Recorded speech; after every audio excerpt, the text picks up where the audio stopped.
Hey, Sooner Nation. Welcome back. Welcome back to another Champion Standard podcast. It's been another week. It's been a busy week. A lot has happened in the last week or so. We may get to some of that here in a little bit.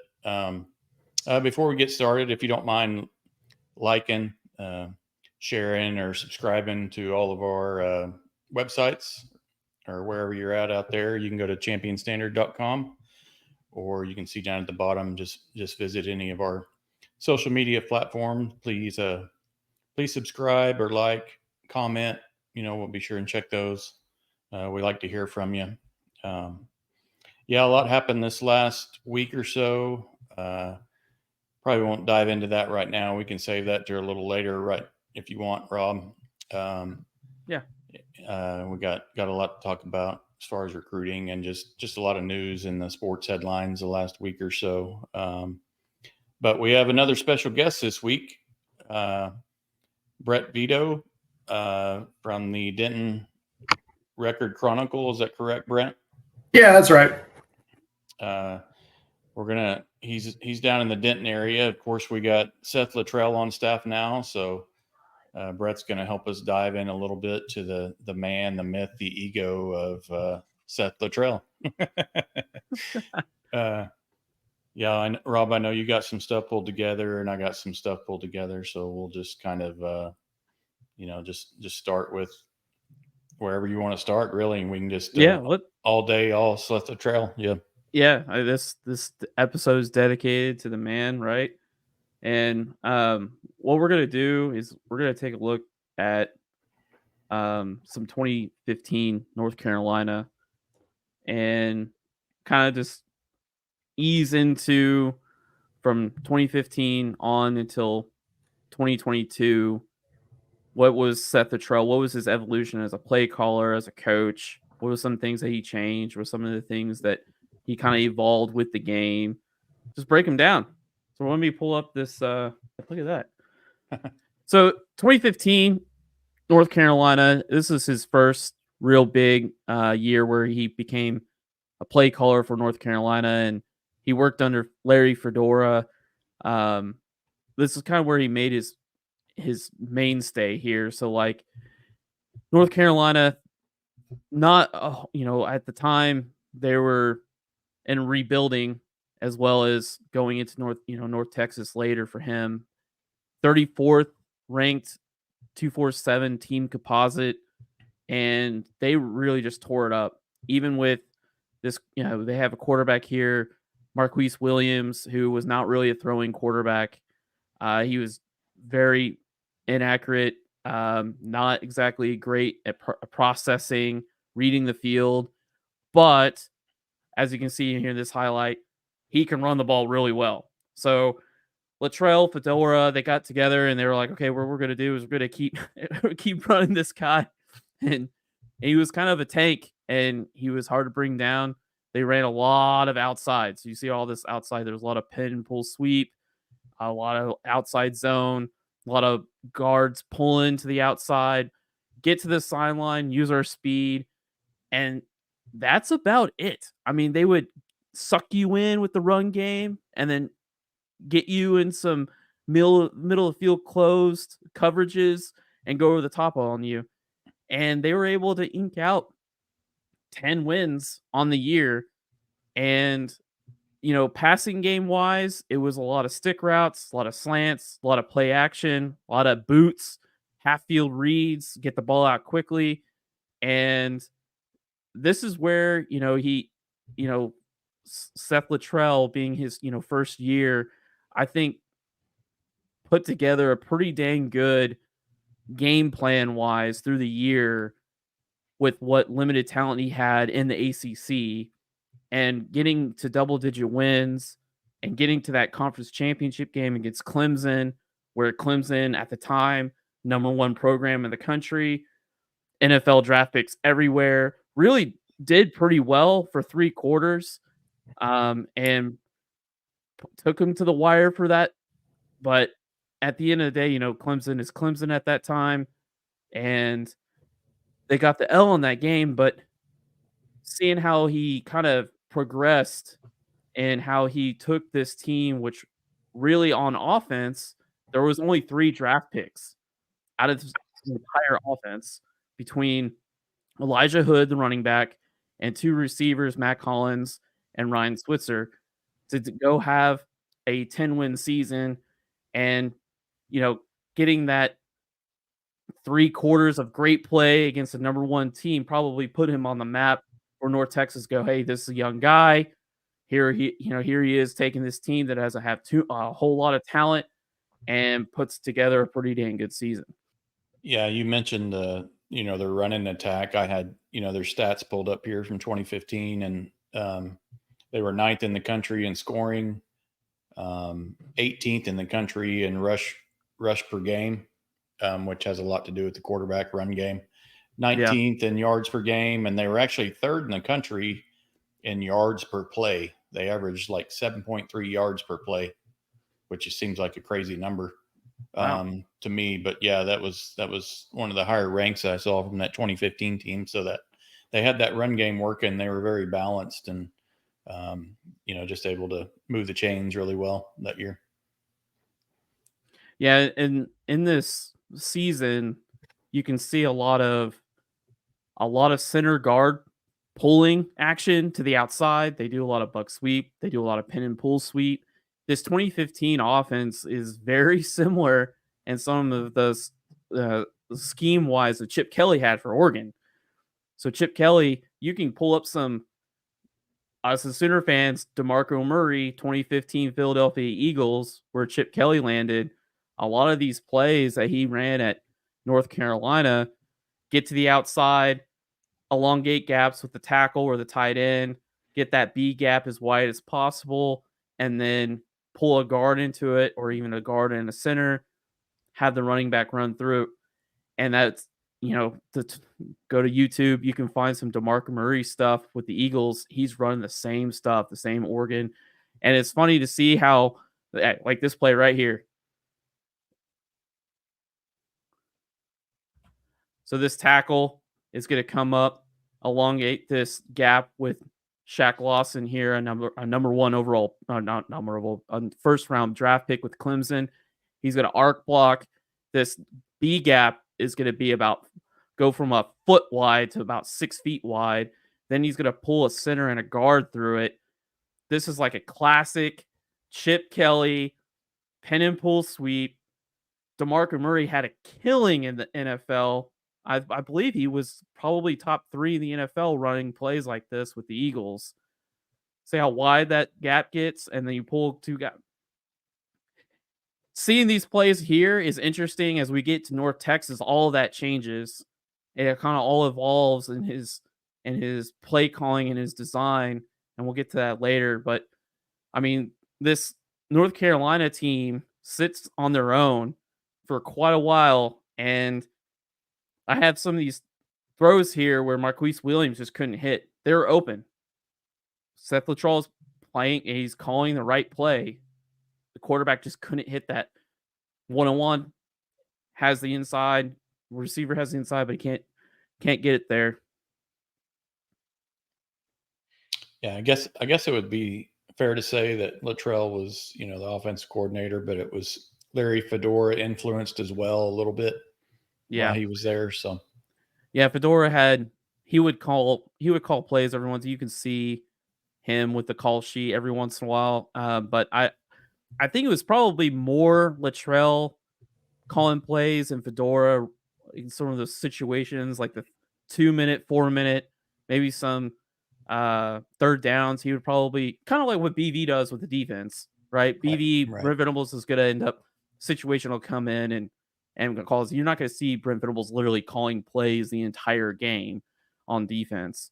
But all of these, I mean, some of these plays, I mean, great play call, it just couldn't be executed. Good play call, couldn't be executed. The guy had inside leverage, he could have hit him better.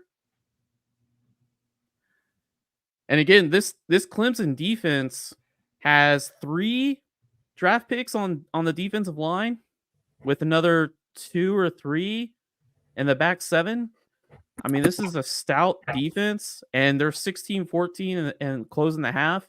The other thing, as we watch through all these different highlights, is that Seth Littrell kind of has this MO of when starting a second half, he is incredibly aggressive.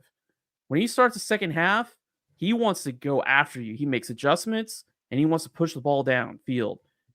Go back to the Arizona bowl game with OU, start of the half, you hit Brennan Thompson over the top on middle field close, he gets a touchdown. And here we do the same thing, but Marquise Williams, again being a limited quarterback, makes a mistake.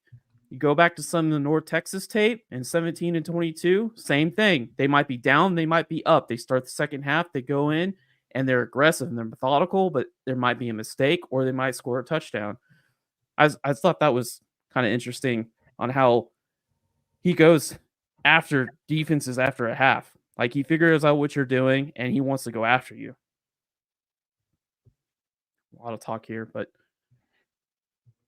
so here's third down, 3rd and 11, start of the second half, hits a big play here, right? Great play call. Again, wide receiver beats his guy, and then here we go, inaccurate ball, it gets picked off, and that right there pretty much sealed it. I mean, I know it's early in the game, but you got Clemson, who has all that talent on defense, and you've got this great drive that's happening. And again, this dude beat his dude. Like, this receiver beat this corner. Coming back to it. Look at, I mean, he's got him stacked. He throws it in this open field here. Mm-hmm. He's got him. Instead, he throws it late and 2 behind, and then a 3rd round pick picks it off. This is a guy who goes to the draft right here. And if you gotta throw that into the field, you gotta give your guy a chance. And he didn't. And after that, Clemson goes back and scores a touchdown, and that's all she wrote. They can never get even a chance to get back. Yeah, I hope this Clemson team mirrors this Oklahoma team we're getting ready to throw out there this year a little bit. Oh man, this Clemson defense: Shaq Lawson, Kevin Dodd, DJ Reader, man. I didn't realize DJ Reader's right here, man. DJ Reader of the Bengals. I think he's moved on to the Titans now, but another guy who run one of the better run defending defensive tackles in the league is sitting right here on the defense for Clemson. And this is interesting again too, because this, I didn't mention, this is Seth Littrell versus Brent Venables. Right. So I watched this quite a few times, and I thought Littrell did a pretty good job of what he had here. They weren't going to win this game.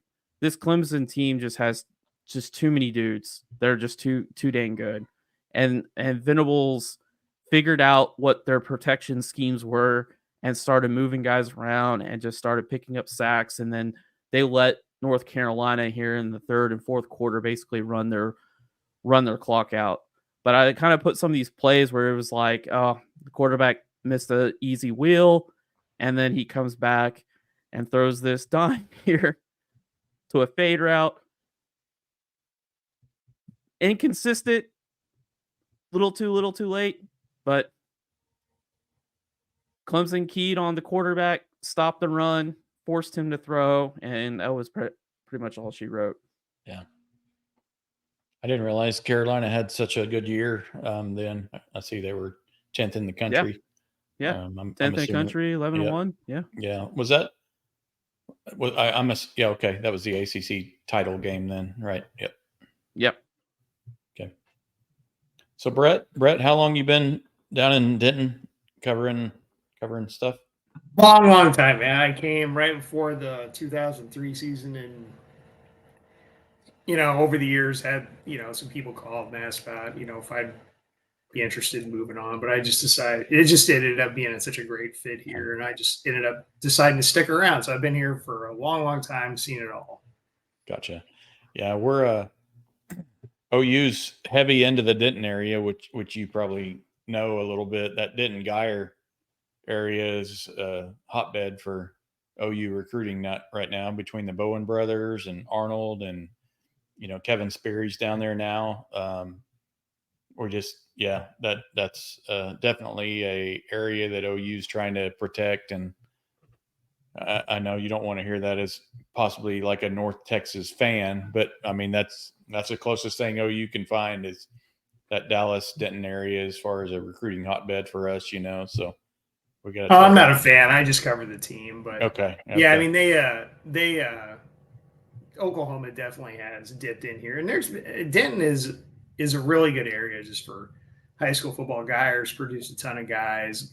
Denton Ryan's produced a ton of guys. Denton High's has always been the one that struggled the most, but Herman came out of there and had a long NFL career, Big Herm. And, so there's just been a lot of really good players that have come out of here, and everybody comes in here and tries to dip in and get quality guys out here. And, that's been a big emphasis for North Texas actually, is to try to keep as many of those like second tier guys. Cause as many high level guys as there have been that have come out of here, like the Bowen brothers, there's a lot of those like group of 5 level kind of kids that are here, and they're really big on trying to keep as many of those guys as they can here, instead of seeing them go off to, go play for, other G5 programs around the country, or, go down to well, SMU isn't there anymore, but, that was always a big one. Try to not have guys go to SMU instead of coming here, that kind of thing.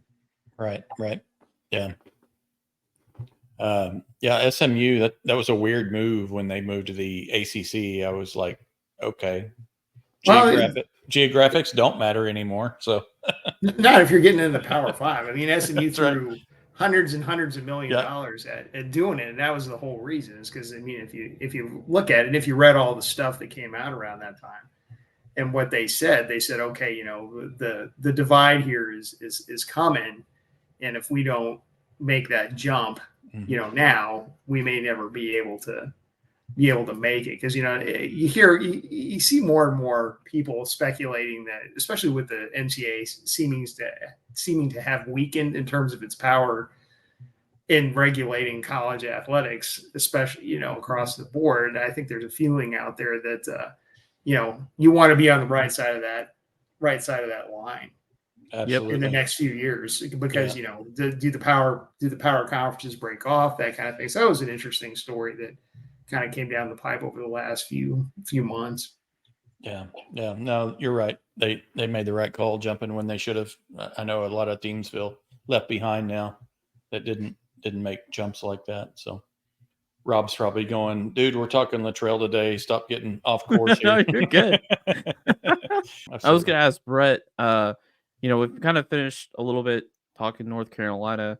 What was some of the narrative with Seth Littrell coming from North Carolina as an OC, knowing that North Carolina put up a good season? What was kind of that initial first, him coming on to the team and knowing that North Texas was 1-11 to start the year before, and the kind of the rebuilding job, and like what was kind of like the inside of like North Texas thinking, bringing this guy on? Well, I mean, the thinking there is pretty clear. I mean, the way they went the previous coaching regime was with Dan McCarney, which made a lot of sense. I mean, he was a guy that was wildly successful at Iowa State.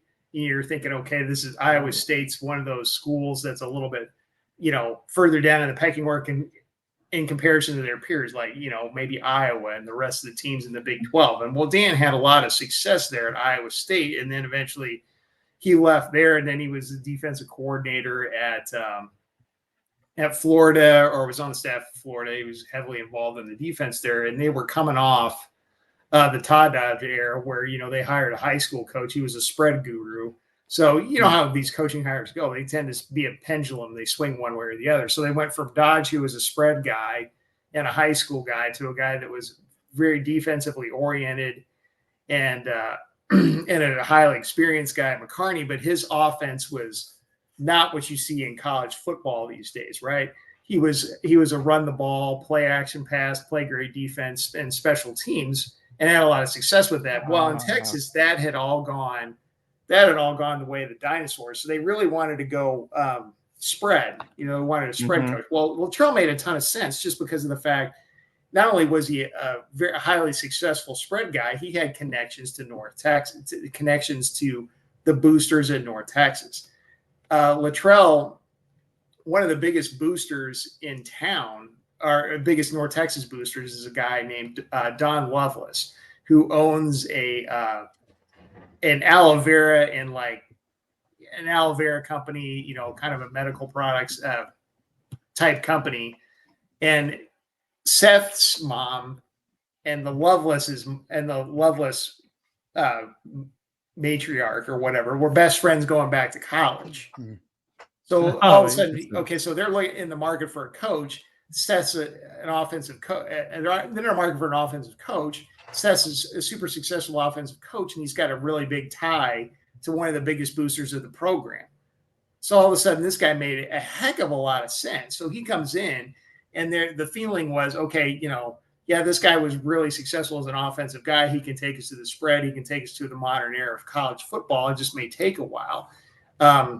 And he did a tremendous job his first year. He takes over a team that won one game the whole year, went 1-11, and barely won that one game. And he immediately comes in and says, well, everybody's asking like, well, what's your expectations for first year? It's the obvious question with a new coach. Well, the first thing he says is we want to win our bowl game.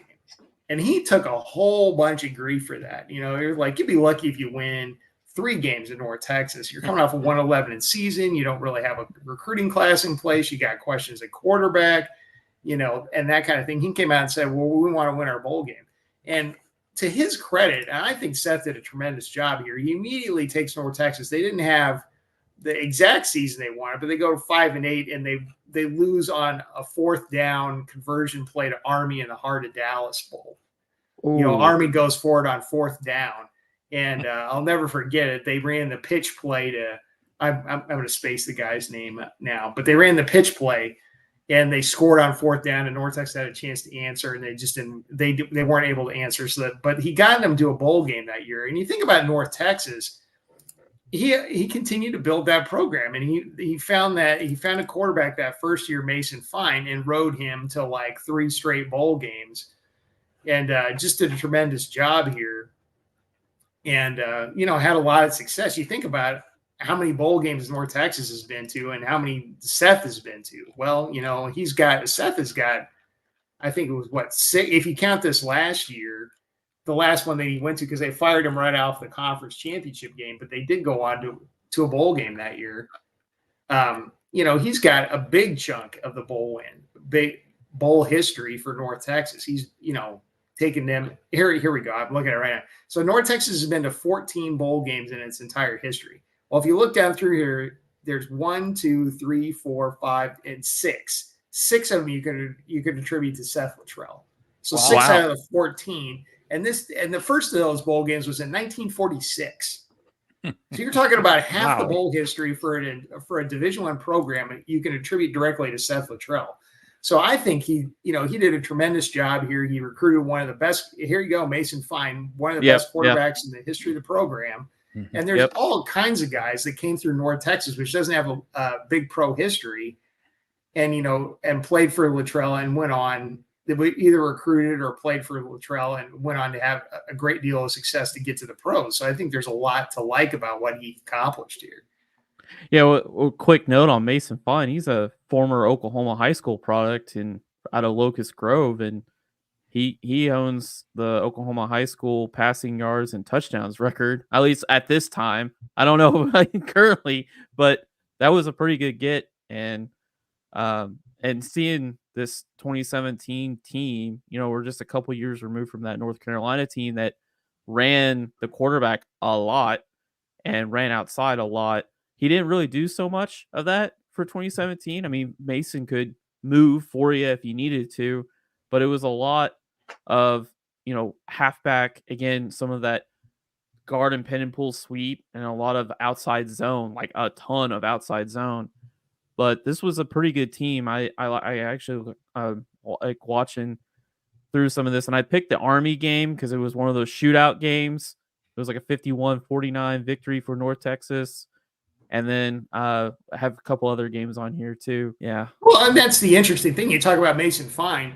A lot of college football is recruiting, and you think about Mason. Mason was tremendous up in Oklahoma, but everybody was afraid of him because he was so small. Well, one of Seth's really good friends, and I think he was a former teammate, if I'm not mistaken, don't quote me on that, was the coach at Locust Grove. And so Seth comes in, he gets hired at the last minute. So he needs to find a quarterback, and he got a transfer from Alabama, Alec Morris, but he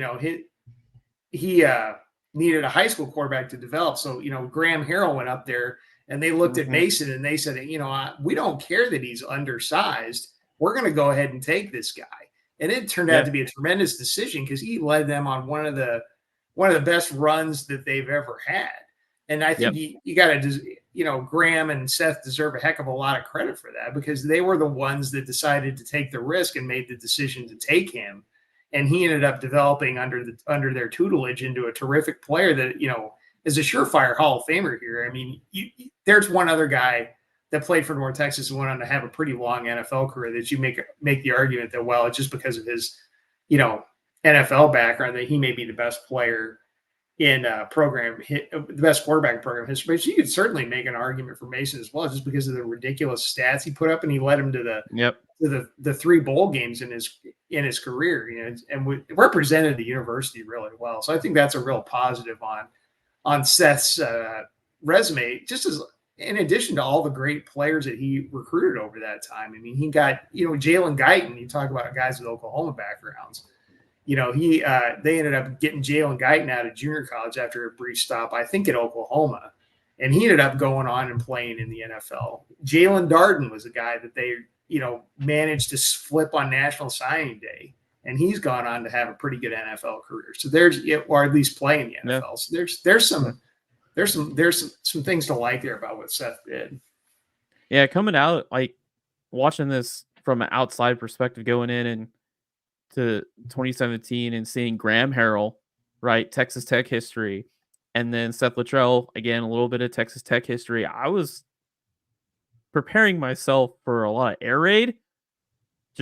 We're like Mike Leach inspired air raid where we're just going to chuck it all over the place.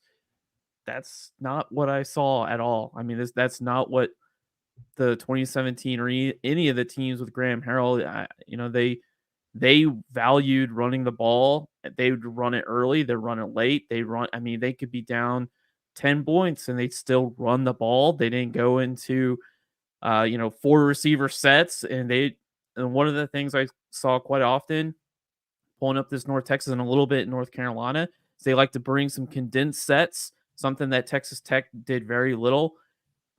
And I think that might be like the Larry Fedora inspiration maybe, but they bring guys in, they run, pass. I thought the balance was there.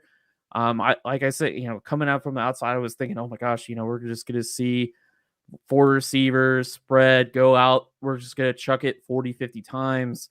And I started watching all these different highlights and I'm like, no, this is like just your modern spread. This isn't like your Mike Leach or even, some of the Mike Leach, a small little piece of paper, and we're going to run 4 or 5 different plays 20 different times. So I thought that was pretty interesting. So, well, the thing you got to remember about Seth, and then you see this throughout his career, if you go back and you look at it, Seth plays to his talent. And that's what good offensive coaches do. The coaches that get themselves in trouble, at least from my experience of having watched it over the years, is these guys that have their system, their way of doing it, and no matter what, they're gonna jam that square peg into the round hole, and they're not gonna quit jamming that square peg into the round hole until they get it to work. Well, Seth would adapted to his talent over the years. When he had Mason Fine early in his career, and Mason Fine was terrific. I mean, they threw the ball all over the place quite a bit. But, a little bit later on, when, there were points in there where they really leaned heavy on Jeff Wilson, who's, an NFL running back. They had points in there where they had 3 NFL wide receivers with Darden and a couple other guys. They threw the ball more. But when the talent wasn't there later in his career, they really struggled at quarterback to replace Mason Fine. Well, they looked at it again later in his career and said, well, it wasn't really working all that well, heading into late in his career. And they had a quarterback named Austin Ani who played 6 years in the minors. And they had a bunch of really good running backs, and they had a good offensive line. Well, they struggled early in the season. They went back to the drawing board and said, okay, well, what do we need? What do we have here? What are our strengths? What do we do well? And say, okay, well, we've got a really good offensive line, and we've got a couple of really good running backs, and we've got a quarterback who's a pretty big guy who can run the ball. And they changed their whole offensive scheme, to be more the Baylor type scheme. And he really leaned on that, and then take advantage of what he's got. And I think that's one thing you really like about Seth. And we heard that. I think we heard that when he was named the offensive coordinator, that he plays to the quarterback or the team strengths. And so that really got us excited. He only had the bowl game to work with as far as Jackson Arnold's concerned. So we really didn't, we kind of took that with a grain of salt. But I don't know if y'all just saw that stat that popped up during that Army UNT game. It was fourth quarter. North Texas had 255 passing yards. Guess how many Army had? 0. Yeah. So yeah. They passed the ball maybe 3 times a game. I thought that was kind of funny. But to your point, Brett, yeah, he seems to cater to the quarterback or the offense strengths, whatever that may be. And just sitting here watching Mason Fine, if Jackson Arnold can be Mason Fine this year, I think that's great for OU. If he can be anywhere close to Mason Fine this year, I think that bodes well for OU this year. So I'm really hoping, that translates a little bit over to our team this year on the offensive side of the ball for sure. Oh, Jackson was a great high school player. I mean, if you got a guy that you're going to try to build around, and that Jackson seems like he'd be a good guy to try to go with. And I mean, he had his rough points last year, but he's going to have had a full off season. Seth will have been there a whole off season, have been able to work together. He'll have plenty of talent around him, and it wouldn't surprise me at all if, especially with the experience he gained this last year, that he would be able to come in and really, find a rhythm and get them going. Do you feel like he has a great relationship with all the quarterbacks he's had? Like, is he a really good quarterback friendly coach? And yeah, I mean, he's had a lot of different guys come through. Mason would tell you he has a fantastic relationship with Seth. Good. And he had other guys come through. Morris was only here for a little while, and then he had Austin and some of these other guys. And I think he had a good relationship with all of his players and over the course of his time here. Let's dive into his last year. Let's go. This is his 7th season, and Seth Littrell is trying to get his conference championship. He's trying to get his bowl game. Let's pull up. This is how do you say Austin? How do you say his last name? Ani. Yeah. So this guy was drafted into the Major League Baseball. Comes back and he's a 29-year-old quarterback. How did they find him?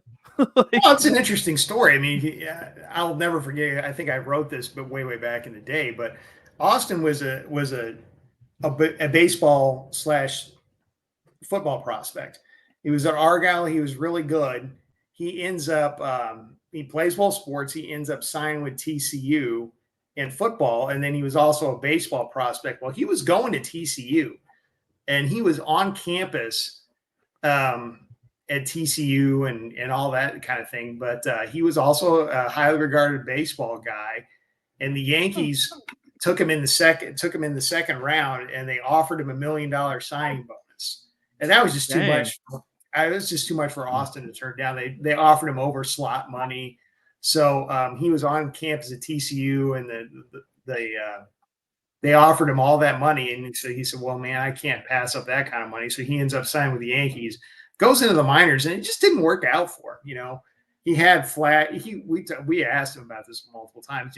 He said, well, the thing with professional baseball is you've got to be able to be consistent. So he'd show the flashes here. He'd have the home run or he'd make the great play or whatever, but he just wasn't consistent enough to translate that into a good career as far as being he went as a shortstop and I think he went to the outfield eventually, but so he was at that point, he needed to go somewhere to go to school to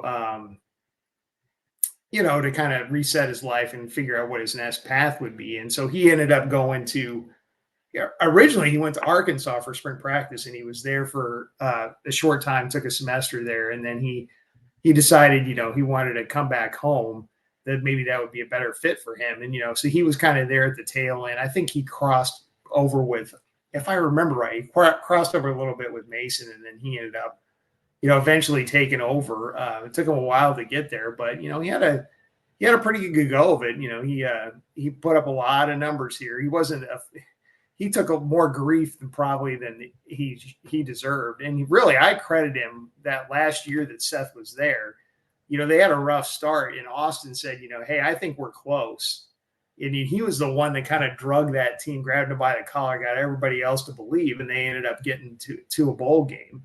That year. I credit Austin for a lot of that, because I think they started 1-6 and then ended up winning 5 straight to get to a bowl game. And if I'm not mistaken, that was the year the one they needed to get to the bowl game was it was against UTSA, and UTSA was absolutely loaded. They had Frank Harris and a bunch of other guys who they were nationally unbeaten and nationally ranked, if I remember right. And they went and ended up there was a driving rainstorm in Denton, and they just absolutely took it to UTSA. Ended up winning that game to get to a bowl, and that was one of it was a really big win for Seth. Yeah, here it is. It was 45-23, and UTSA was ranked 15th, but they won that game in a driving rainstorm in Denton. So that was one of the more memorable games from Seth's tenure.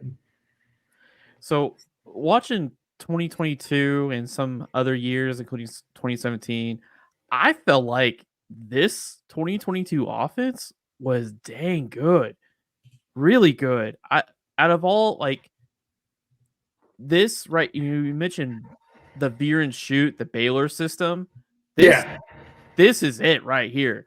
This is what he's going to end up doing at OU. We are all speculating it's the summer, it's June, but this offense right here is really good. I in particular with all he got rid of all the outside zone. He got rid of that Oregon pin and pull sweep game. He went, we're going to go vertical. So we're all the inside game. There's inside zone insert. There's trap, but it's all we're going in between the tackles. We're going to pound you in with all our running backs. I think this is the year where you guys had 3 running backs over 500 yards. I'm looking at it right now. Yeah, because that was the year Austin threw for 35, 47, and 33 touchdowns.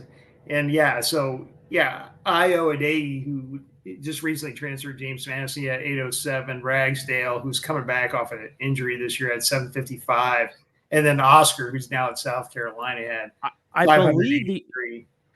believe the only team that did that besides North Texas was Ohio State, maybe. I think you're only one of 2 teams that did that. And when you're going into big boy football in SEC, you need 3 backs. You need to have you got to have that development. You got to have that inside run game. But when I watched this offense, I mean, this is where I saw there's a lot of things that Littrell could take away and translate to the field this coming season for OU. Like that formula. I need 3 running backs. I need a quarterback, and we're going to run, and everything's vertical. We're going to keep going vertical.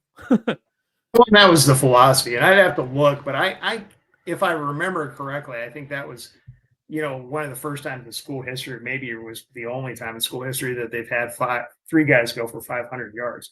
But that was the thing. I mean, they looked at, like we were talking about, Seth looked at what he had, what he thought would work, and that was the whole thing. We're going to run the ball, And then, Austin was good with the deep ball. And so we're going to take our shots because they had some guys with some speed and, they had some good tight ends as well then, but that's what they did. And, they didn't get exactly to where they wanted to go because they didn't win that bowl game, but they had a lot of success offensively that year, considering what they had. Did. And you mentioned tight ends. Watching through 2022, Jake Roberts is everywhere. He's the lead blocker. He catches some great passes. I forgot he was even on the OU roster. I forgot he transferred to OU with the same year Seth Littrell. And I'm just casually watching. And then I'm studying watching. I keep seeing 87, Jake Roberts, a little bit of everywhere. And last year, OU really struggled with the tight end group. Like, our tight end group was pretty much non-existent. And through this spring game and through this summer, we've got a guy named Bauer Sharp that's getting a lot of praise right now, which is good. But I turn on this tape and I see 87 Jake Roberts, and I forgot the number 89's name. But North Texas had good tight ends, and here's Jake right here. I mean, like, and this is not me like putting Jake Roberts highlights in here on purpose. He is like everywhere. Like he's the lead. They'll put him up at the slot or out wide, and he's the lead blocker on a swing pass or a screen. They put him in the backfield as a sniffer or a H-back, and he's a lead blocker and an insert or trap. They'll ask him to trap a 3-tech. I watched this and I was like, wow. I mean, if OU needed a tight end, I think they just got one out of North Texas with Jake Roberts. Here he is, just with number 4 here. Yeah, well, he was at Baylor for a little while, so he went from UNT to Baylor, and then he went from Baylor to Oklahoma when Seth went up there. But yeah, he's a really good player, and I thought it was a good get for Oklahoma, just because you mentioned the good young tight end they do have, and I think he'll play well for them, but I think he'd also be a good influence for some young guys that he'll be able to maybe help bring along. And you talk about Seth and the tight end. I mean, Seth coached tight ends, all during his career. If you look up and down his resume or his stops, he coached tight ends at various places. I mean, he had Gronk at Arizona, So I didn't realize that. Yeah, he had Gronk at Arizona. He had wow. Yeah, I mean, so yeah, we brought that up periodically when they, anytime they brought in the next tight end or whatever, like Seth coached, and he has some great Gronk stories, by the way.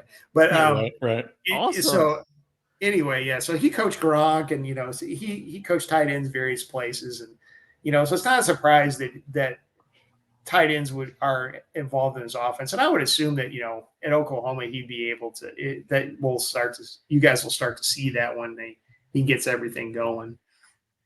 We need it, man. Like, yeah, that's great to hear.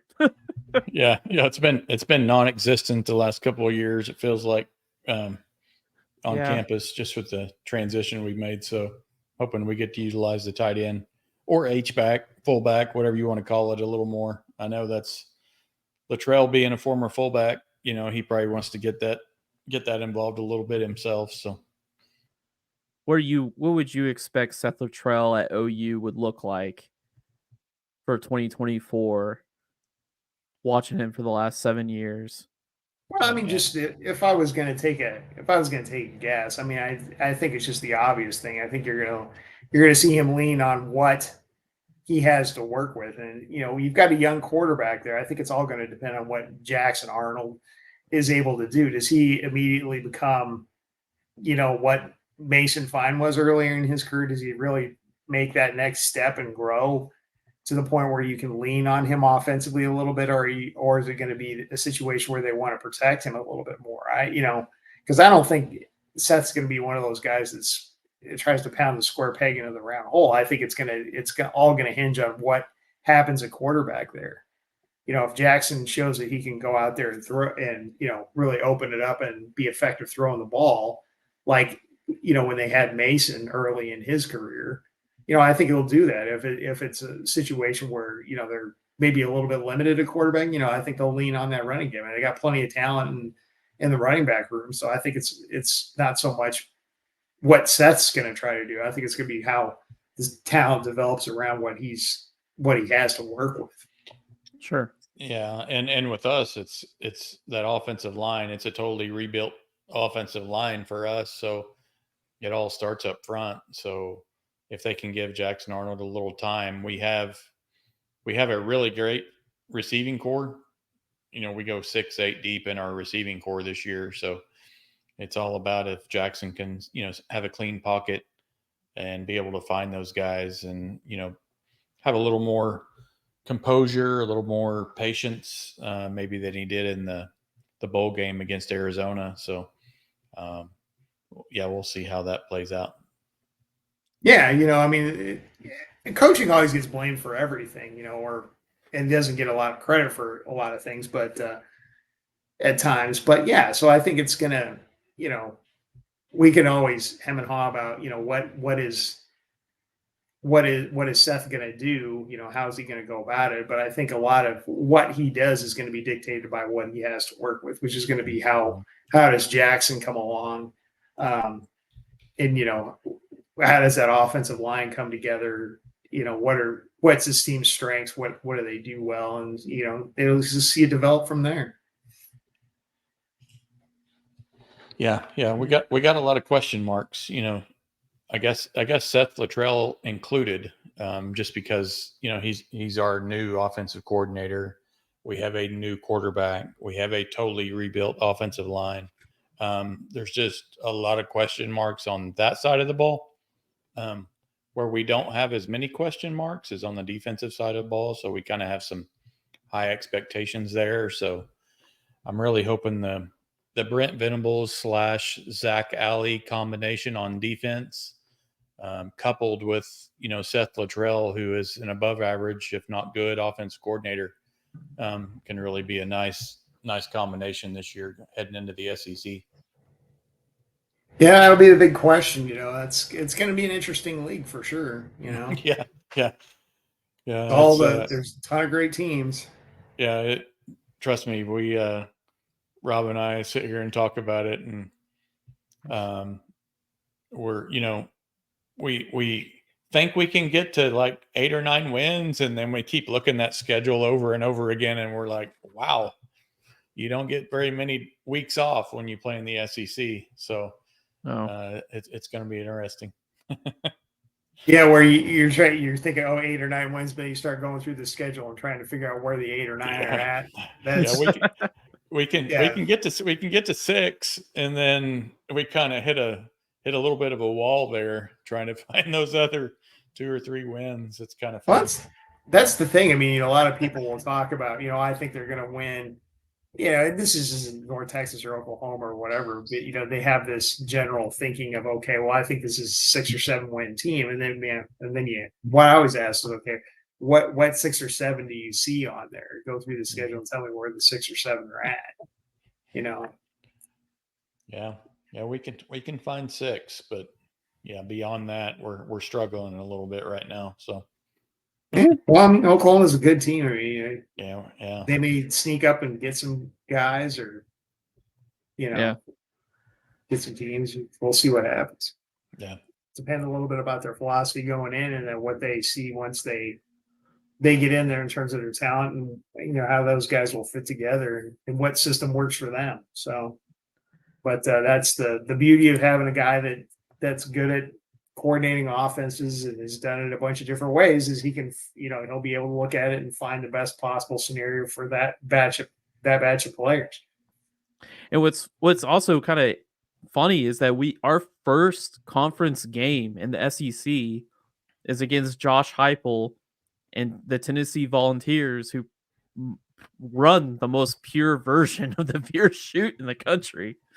So it's going to be like, first conference game, purest version of veer and shoot. And what does Littrell do on his first? I can't wait for that game, because that's going to be like all kinds of interesting headlines and all kinds of different stuff that you can break down after that game of how this pure form and Littrell form kind of smashed together on the field. So anyway. Yeah. I like the fact that, Seth's a homegrown kid coming out of Muskogee High School, and of course his playing days were at OU. So I always like those guys coming back to their alma mater a little bit.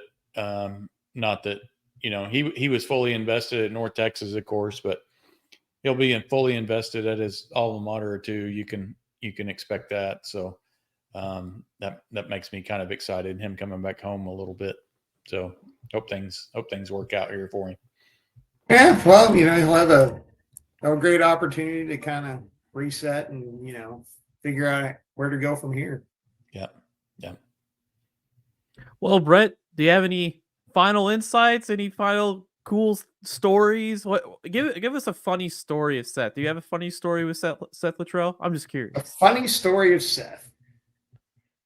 Let me see. Well, this isn't really funny, but the one thing that'll always stick with me, and the thing I've always appreciated about him is he was somebody that I at least had a rapport with. And when he was let go, before he left town, he made sure he called me, and we talked about it and said, hey, thanks a lot for your help over the years, and thanks a lot for the things that you did. And that meant a lot to me after all the years I sat there and covered with him. And I just have a lot of respect for Seth Littrell, just as a guy and just what he's done in football. I think Oklahoma has definitely gotten somebody that's, he's got ties to that school. He's terrific at what he does. He's a good coach. He's a good guy. And I really think he'll do well up at Oklahoma. And, I think a lot of people down here in North Texas, just from what he accomplished here, taking his program to essentially to 6 bowl games out of the 14 that they've had in the entire history of the program. I think he's left a big legacy at Texas, at North Texas. And I think he'll do well up there. And I think a lot of people down here are hoping to see him do well. Awesome. Yeah, that's great. That's great. Yeah. No, yeah, man, I really appreciate you coming on today and taking time. No problem, guys. Anytime. So good luck this season, and thanks for having me on. Yeah, appreciate it. Thanks again. All right, man. We'll see you guys later. All right, take care. Yeah. So we'll put another thing. We'll put Brett Vito's his newspaper and his Twitter on there. Awesome guy. If you got questions, I bet he'd shoot you an answer on anything. Honestly, like we just reach out to the dude, and again, it's Sunday, and he hopped on and talked with us. I mean, what a good dude. So we'll put his stuff down in the description. Yep. And the one stat he threw out to us, which I didn't know, is Seth Littrell was in North Texas for 6 or 7 years. 2016 to 2022. He has 6 of the 14 bowl wins, or the bowl games for North Texas down there. So he's got almost half of the bowl games and they didn't just start in 1990. They've been around a long 40, time. 48? Did he say 48? 46? Years. He said 1940 long something. Time? Was the first one. Yeah. A long time. long time. Long time. So yeah, Seth was successful at North Texas. I think there toward the end of his tenure, I think he just lacked, he didn't have the defensive whatever production. Yeah, we didn't really talk about that. I should have asked, but 7 years. They had 7 years, 4 different defensive coordinators. Mm-hmm, he recruited Phil Bennett out of retirement. Phil Bennett, another big time Texas defensive guy. Mm-hmm. I mean, his G front concepts back in, again, Baylor, just are all over college football now. His G front concepts are very influential, and he recruited that guy out of retirement. And if you go back to the 2022 class that Seth Littrell had, he's quoted as saying his biggest recruitment win was Phil Bennett. So bringing him back and trying to get that defense to stop somebody, it's just hard. It's hard, but yeah. Phil's been around a long time, and like you said, just a lot of connections in the Texas area. Just that was a good move on his part to bring him in. That made sense, especially for a program like North Texas to get in, bring in a Texas guy that's got some deep roots. And like I said, that 22 offense of North Texas was very, very close. I mean, it not quite the veer and shoot, but I don't know, man. Like I don't think we need to worry about this veer and shoot. I mean, like I'm intrigued to see what's going to happen here in June, but seeing that 22 film of Texas and how the run game is all vertical, some of the passing routes on the outside is all vertical. I mean, like they're just trying to push the ball. There's no dancing. There's no sideline to sideline crap. There's not a lot of orbit motion, jet motion to the sideline type stuff that he did in 15 in North Carolina, 17 North Texas.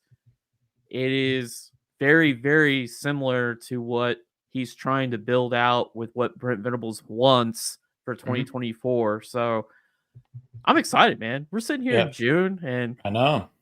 Can we get to some football, man? Yeah, I know. Just one last stat on that 2022 team I had pulled up. They were 21st in the country in yards per game, and then the stat that I keep going back to is yards per play. They were 13th. They were 13th in the country.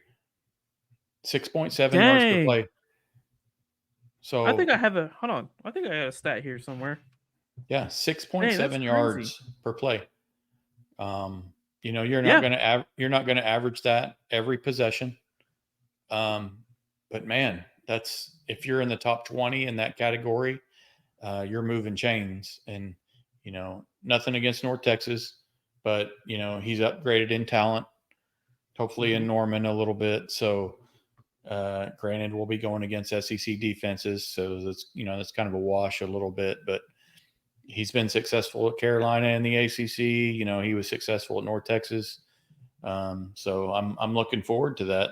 Just his ability to move the chains. And that's all that you are really asking for in this offense, So you said that 6.7 yards per play was for 2022. Yep. And that was for 13th in the country. Right.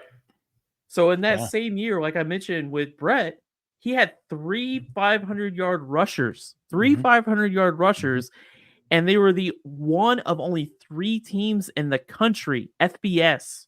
Sorry, I thought it was one of 2, but it was one of 3. And their quarterback was averaging 15.5 yards a completion. Wow.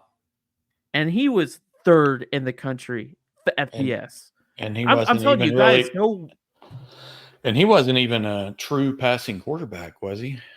So in 2022, they ran the ball 51% of the time. So it wasn't like actually, if you got to go back to 2017 where it was 56% of the time. Yeah, they were passing it. So they were more balanced in 22. But because they were balanced, I think that's why they were able to. And that downhill inside run game, that's where it goes back to the veer and shoot. It's the formula, man. It gives you big plays. But yeah, that's so 6.7 yards per play, 13th in the country, 3 500 yards rushers, only one of 3. And then the quarterback was 15 and wow, man, that is crazy. Yeah, here's kind of exactly what you're talking about. If you look if you look at 2017, 2022, look at the difference in rush per yards and pass per yards. It's 30 yards per difference per. So they were strictly passing yards per game with Mason Fine. And then, of course, they had the 3 500-yard rushers in 2022. So they were averaging, 200 yards a game in 2022. So and I think that goes back to what Brett says. He plays to his team's strength or his quarterback's strength. And that just goes to show you there that he can be successful either way, which, bodes well for us, I think, going forward. Yeah, that's wild, man. I'm just, like I said, that 2022 team with Austin at North Texas quarterback, you put on the tape, guys, go watch it. I'm talking to you guys. Go watch it. Like the 22 North Texas offense, Go watch it. Like it's good. Like it's really good. Yeah. Anyway, actually, we'll pull it up now. You want to watch it? Yeah. I don't care. I don't care. Yeah. Let's skip over to 2022. Oh my goodness, man. This is where it gets good. And 2022, I was not expecting to discovering a player that I like. And you said that was the year North Texas had 3 500-yard rushers. Yes. Well, I think that's what we're going to have is we're going to have this running back kind of by committee kind of thing. Yeah. We should. Look, this guy is everywhere. I'm not doing this on purpose, man. Like, Jake Roberts is everywhere on this 22 film, man. Here he is. He's just going to run a little. I don't know if that. Let's watch it. Where is he at? Oh, he's out here. No, that's not. This is not the play. Oh, there he is. So he's just going to run a little inside route. That's not him. That's him. That's him. Oh, okay. Yeah, that's him. 87. That's him, man. He's everywhere. Yeah. He's just running a Y cross, and he's going to hit him early. Maybe it's a shallow route. I can't tell, but he's everywhere. Mm-hmm. He's catching balls. He's blocking people. Anyway. Okay, here we go.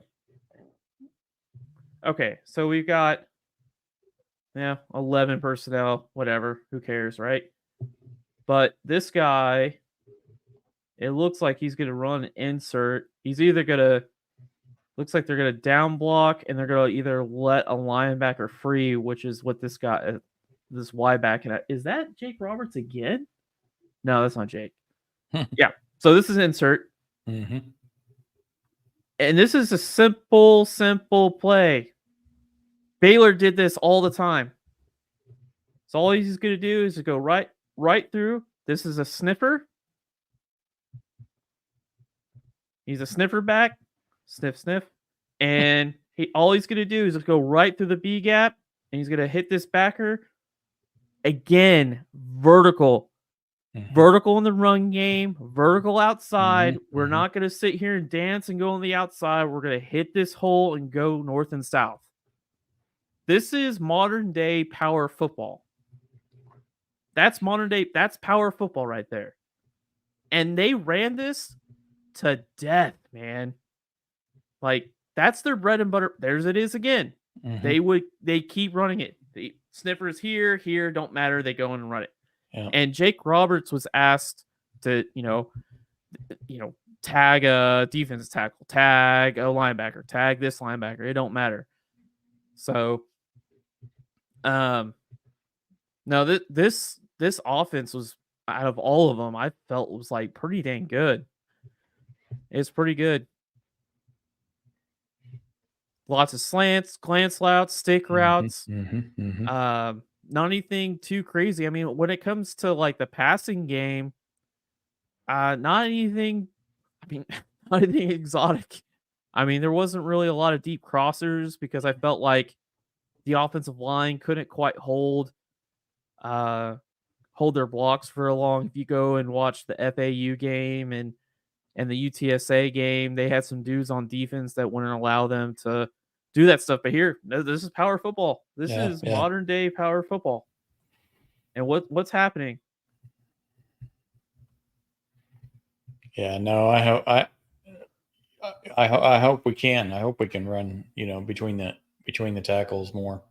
I think it'll just free up those receivers, where there's Burks, Anderson, and all those guys, just to, find some space out there a little more than normal. Watch the running back's feet. Watch, he resets himself once, he cuts and goes. Get it? He's going to take a step, and then he's going to take one more step, and he's gone. Boom. Yep. We have a number 20. Gone. We have a number 27 on our roster that would look good doing that. Yeah. This is going to be next year. This will be in our offense. Mhm. He's going to run. He's going to have Jake Roberts in that role. Here it is, same play. It's a play action off of it, but that's the same run action. Here it is again, play action. I mean, they ran it a ton. Insert, inside zone. I saw a little bit of duo, but not a lot. I like watching Jake here in the pass blocking just as much as the route running. You know, I'm telling you, man, I'm not sitting here being biased on Jake Mhm. Roberts, but that dude is freaking. Oh, here he is again. Look at that. Yeah. I'm telling you, man, like he's everywhere. So There's a reason he wears number 87. he's just gonna run this little. Oh, He's let's see what happens here. He's Gronk in the making. Just a super easy Yep. play. And Bauer Sharp has gotten a lot of praise with the spring game and through practices and stuff. But I'm telling you, if we had this version of Jake Roberts last year, our tight end group would be no. I don't think anybody would be talking about the tight end group being a issue. And like I said, there's some plays by Jake where he contorts his back to make a one of those scramble drills, and he just randomly just turns around, the ball's in the air, and he has to like contort his back to grab it, and he scores a touchdown off of it.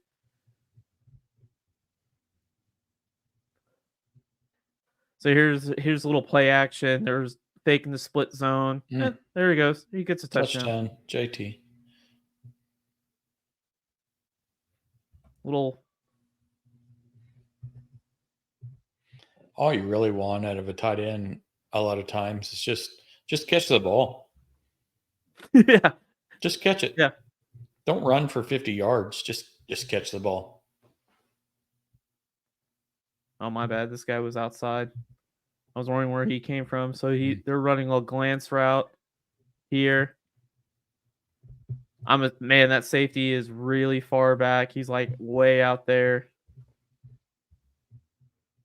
He just runs a little. Yeah, they're picking on two because his depth. You know, they always look, those offensive coordinators, when they're looking at safeties, they call it the hard deck. How much depth do they have? How far back are they? When we run this route combination and they're seeing this, where can I push that hard deck? Can I sneak in a glance route? Can I sneak in a dig? If I run this route combination, can I sneak this in? And that, you know what, that's why all OCs, the good ones, are up in the top. They're calling plays from the top of the stadium, and they got analysts that sit there and they're like, okay, that safety's really far back. You know, his hard deck is here on these route combinations. They see it on game prep and everything, and that way you can sneak things underneath, like that glance route. They stuck it underneath because that safety was too far back. Mm-hmm. You go watch the OU Arizona tape. Our safeties, we were giving those digs to McMillan and his compadre. Mm-hmm. We were too far back. We had to pull it up forward, but we couldn't because one of our corners was getting beat bad. So as an OC, you're looking for that hard deck. You're looking for what routes can I sneak underneath and then get them to creep up, and then I can go over the top of them as well. Mm-hmm. Mm-hmm. But yeah, this 2022 North Texas is very different in the sense of we're going north and south. You don't see anything silent on. They want to go north and south. Let's get up. Let's go. Stop bending it to the sideline. Let's go north. Pass game, not a lot to take from the pass game because the quarterbacks are kind of limited in what they do. But you saw, you know, they would. Maybe I could find one. And I haven't, saw a lot of quarterback run game in 2022. So exactly. No, like that's another dimension that Jackson brings, Yeah. So 2015 they ran him, but in 2022 it's going to be much, and in this future 2024 It's going to be much more methodical. You know, in 2015, he had to run that quarterback because he didn't have much offense without it. So he was going to run the quarterback counter, the quarterback power run game, the quarterback pin and pull, the quarterback sweep, all those different things to generate offense. In 24 with OU, Arnold's going to run the ball, but it's going to be more of zone read. I'm going to take this free grass. That's what I think. It's going to be more free grass situation versus I have to run Jackson Arnold to generate 8 yards and risk him getting hit. Seth Littrell is not going to risk JFA getting hit for any. It's going to be free yard situation. All north and south, baby. Yep. That's power football right there. Power football. Well, we watching this tape, we really need our guards to develop. Guards are the key. Yep, guards are the key to a great run game. Yeah, guards and a tight end. We have one. Yeah, and that's where JY in the last couple weeks ago, right? He was saying, if we can't find a left guard, then you got Jacob Sexton that could be your left guard. And I think I'll ask him, but maybe the run game is predicated on that interior, and you have to have a great run game to really be able to keep everything balanced, like Seth Littrell wants, but also keep that pocket for JFA to step into. Yeah. I'm glad Jackson's got 3 games in front of 80,000 to, kind of get his feet wet a little bit before that Tennessee game arrives. So, that was a great wrap up with Brett Vito, from the Denton Chronicle. We'll try to drop his information down here if you need to reach out to him down in Denton, for North Texas or any other information. We'll drop that in the chat or whatever. I wanted to look back. This last week was a very busy week, not just for recruiting, but just sports in general. So I was just going to throw out a few highlights for this last week, and then we can touch on recruiting a little bit. So last weekend was Father's Day weekend. Happy Father's Day again, late to everyone out there, including yourself. Last Sunday, Bryson DeChambeau won the U.S. Open in golf. Ended up beating Rory McIlroy. Was a great final round. Extremely tough course. Just I like watching the professionals struggle because that's how I am every time I go out. So I like watching them struggle a little bit and make a lot of bogeys. Bryson DeChambeau wins the Open. The Boston Celtics win their 18th title.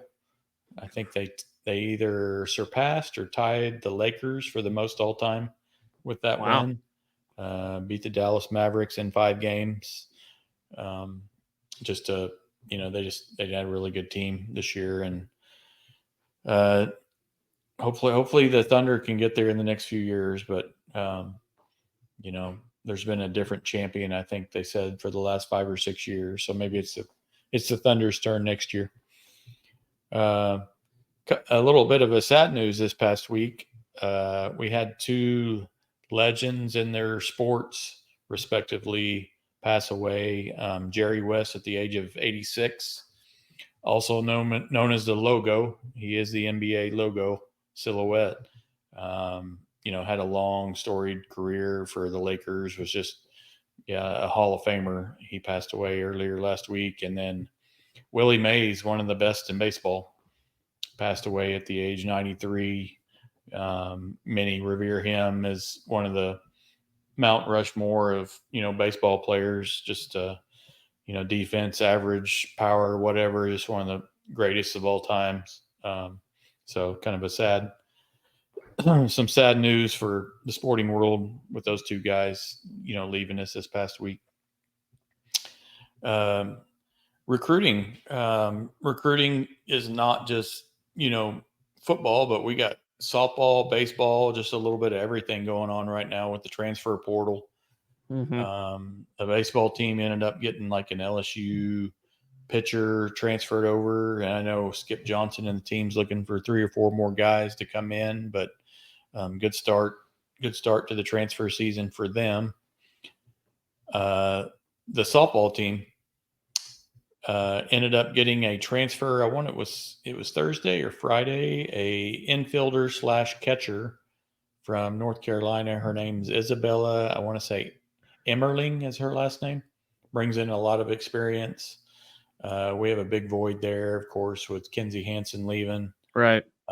We have a great freshman class coming in, so this will really help.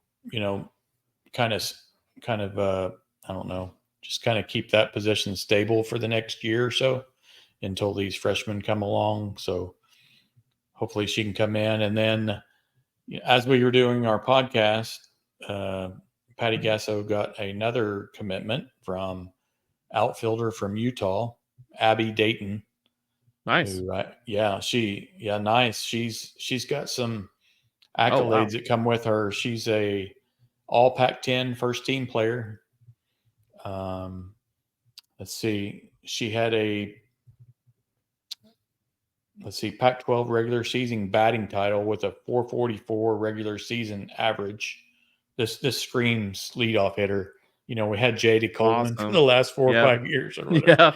So she's an outfielder, 444 average. She led the conference with 6 triples, tied for 13th in the nation. Second best on base percentage in the league. Finished in the top 10 in hits in the league. She had a fielding percentage of like 1,000, which is kind of crazy. Yeah. Yeah, that's crazy. I think that means every ball that you can catch will be caught, kind of thing. But yeah, just a great pickup by Patty. And I know there's a couple more lingering out there. There's a shortstop out of Washington, and of course the big prize is Najari Kennedy, the pitcher from Stanford, who entered the portal. Everybody, of course, is after her. I think Patty's made her pitch, and then Kennedy's going to make sure and take her time and do her visits. But sure, if we can land Kennedy, get the shortstop from Washington, and maybe one other, then Patty's kind of weathered the storm, so to speak, with the 9 people leaving. Mm-hmm. Just bring in some, upperclassmen, some experience, to be coupled with this great freshman class coming in, and Pickering and Parker that are already on campus. So a good week for softball, and another good week probably coming here. So awesome. Yeah. Need to reload there, man. Need to reload. Let's go for 5. Sure. 4 ain't enough. 4's not. Yeah. Why stop? If you can bring in the top transfers, just keep doing it. Absolutely. Dominate. Exactly. Football. We had within the last week, I think it was earlier in the week, maybe last weekend, I can't remember, wide receiver Marcus Harris committed. And then earlier this afternoon, we had another wide receiver commit, Emmanuel Choice, which, awesome. Emmett's just got everything he touches seems to turn to gold. The guy can recruit. We got like four guys committed. Yeah. He doesn't waste any time, man. No, he doesn't waste any time. Like he builds his classes so fast. Yeah. So here's Emmanuel Choice. Oh, nice. I mean, I don't know how to break down, wide receiver film here. I mean, that just looks like a corner that can't tackle, and Choice is just bigger and faster. Yeah, no, he's tall, man. Yeah, he's really tall. Yeah, he's got a nice frame. Now, unfortunately, the picture I saw of him committing, which I don't have it now, but he was standing next to Brent Venables and someone else. So of course he looks like a little stutter step. Yeah. Easy peasy, man. Smooth cat. It's so hard to break down high school film, man, because like you got to really be aware of the talent level and Mhm, everything. But mhm. he's definitely smooth. Oh, there you go. Not Yeah, gonna take no arm tackle. Get that no, out of here, man. and the couple of highlights I saw from him, and maybe Ooh, I this, like this one. yeah, that one's good. And there was another one, man, where he just went up and was able to. Maybe this is one of them. I'll let it speak for it. But he's willing to go up and Oh, good. high point the ball, challenge the That's ball. concentration right there, man. Yeah, I'm taller than you, I'm faster than yeah. you, but also you can try to face mask me, but you're Mhm. not. I'm gonna still catch it. Well, I I mean that don't corner's got a good position there, know. but I a feel couple like things there. I feel like he's a Jaden Gibson, just like a little bit ahead of schedule of a Jaden Gibson is what he looks like to Oh, me okay. when I see him on tape. Well, Jaden you came see in, here, was pretty raw. Yeah. jam up, don't extend. Don't extend your arm. You'll get a PI. Go up there, get your hit. Dang, dude, good concentration. That's good. Mm-hmm. Those refs look for extension of elbows. That's just great tech right there. Oh yeah, it was a great pass. I want to say he's from the same area as Emmett was from. Oh, okay. So very, very familiar with the area. So I think he had some, familiarity there.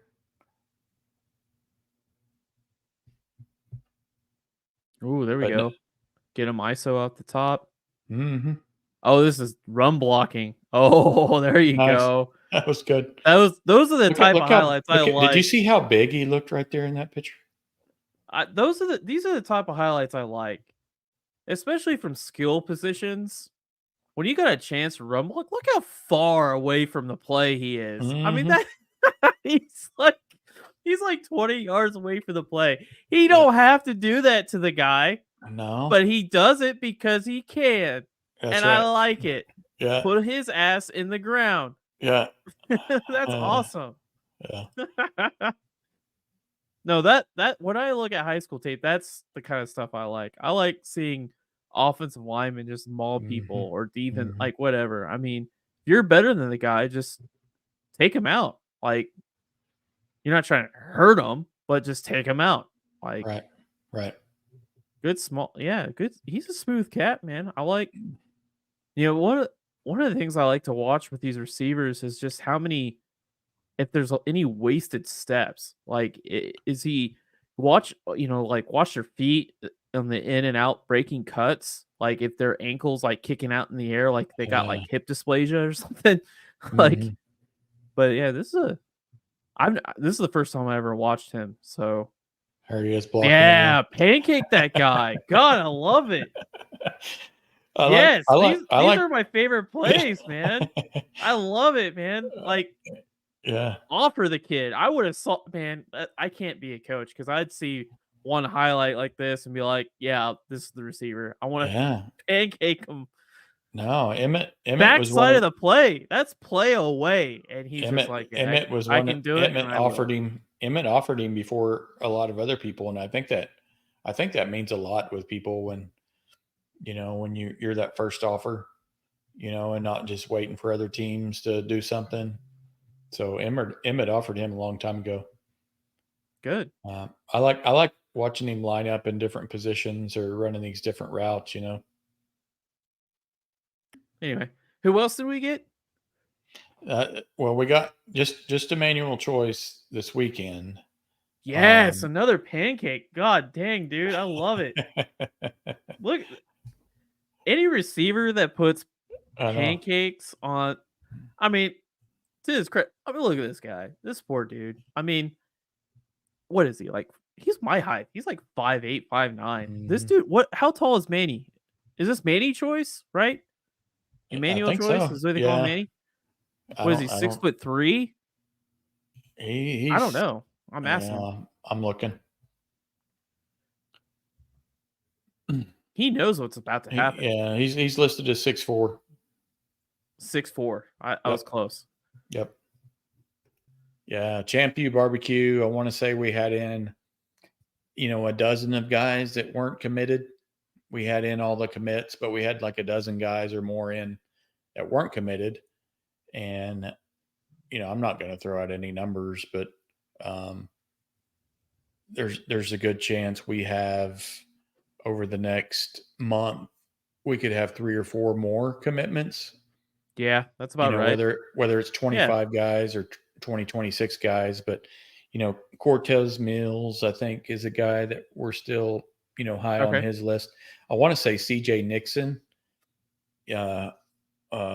Oklahoma kid, is expected to commit here in the next couple of days, potentially. So there's Is that he one. the Weatherford kid? Yeah, that's right. Weatherford. Okay. Yep. Yeah. Cool. So very athletic, and I think he's a multi-sport kid, so he may end up playing for Porter Mosier too in the basketball team. Nice. Yeah. There you go. That would be good. I just want him to make sure football is a priority. No offense, Porter, but no, and we made some good inroads with some other guys. Max Granville, I think, is a defensive end. I kind of want to take a follow in Granville. I know that he is getting intrigued by the Aggies, and it's kind of an Aggie OU battle, right? Yeah. Well, he's I haven't seen it in like a couple weeks. No, he's linebacker / defensive end. One of those hybrid guys, cheetah. I just so you know, Steve he's been fonged to the Sooners. Wow. Anytime Steve Wilfong, crystal balls a guy, that's a good thing. So I'm hoping we got an edge over, the Aggies a little bit. Sure. So, Granville's a guy. Smith, what's the other guy? Smith. It's not Smith or Rogbo, I think, is another guy. They're making a push on. And then there's a couple of linemen, of course, out there that we all know about, whether it's Lamont Rogers or Babaloa or whatever his name is. I know we're high on him. Yeah. Yeah, I've seen that name. Yep. So, things are looking good on the recruiting front. So a good weekend for sure. Yeah. And next weekend we're gonna have Chris Mason from Sooners 360. He's coming on. Perfect timing. And you two can rip through all the recruiting stuff, and I'll pretend to know what you guys are talking about. Let's wrap it up, Brad. Let's get out of here. Yeah, let's wrap it up. Hey, if we mentioned it earlier, please go like, comment, subscribe. Love to hear from y'all. This has been great. We're enjoying all these podcasts. Like Rob said, we got a lot of special guests coming this summer. The season will be here before we know it. I really appreciate y'all listening in. Boomer Sooner. Thank you. Boomer.